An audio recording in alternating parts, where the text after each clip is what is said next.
So for the past several years, we've been hearing about Chinese farmers who have their farmland being forcibly taken away from them by local officials or property developers who then sell them at a high profit. And what happens is they basically left without their basic means of survival. And for a long time, we've seen them as victims. They haven't really been able to do much. But this month in Hunan province, a group of over 100 farmers came together and signed a death pact, basically saying that they will work together to protect what they need to live. Right, and we have the pact here for you. Take a look at this. They all put their thumb or fingerprints in red, and they all signed their names. And this pact basically is saying that they're going to stick together, even if they might die, or they might go to prison, or some people might be injured. What they're also saying is that if you die, then they're going to cover the funeral costs for you. If you go to prison, they're going to compensate your wages, give you a stipend to live off.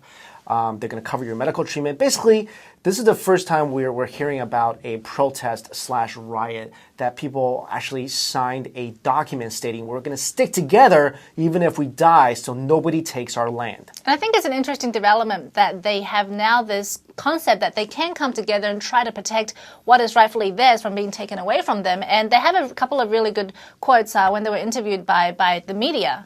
We need our irrigation land. We need the land for food. We can't afford to eat now that the grain price is so high.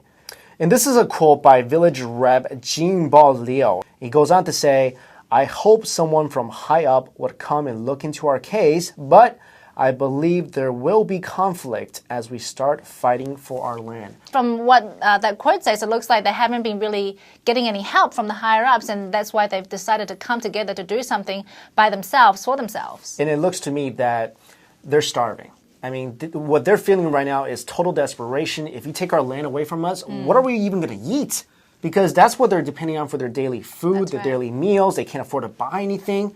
So basically, you're condemning them to wander around the countryside for what? And there's no compensation. And this is often happening because the developers don't negotiate with the villagers, the landowners themselves, because they negotiate directly with the local officials. Then the local officials sell the land, keeping probably most or not all the profits.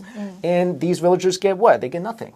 Yeah, so what do you guys think about this case, about these farmers deciding to come together to protect what is theirs? Is it a good move? Do you think we may see more of this happen throughout China, that people start to realize that they can protect what is rightfully theirs?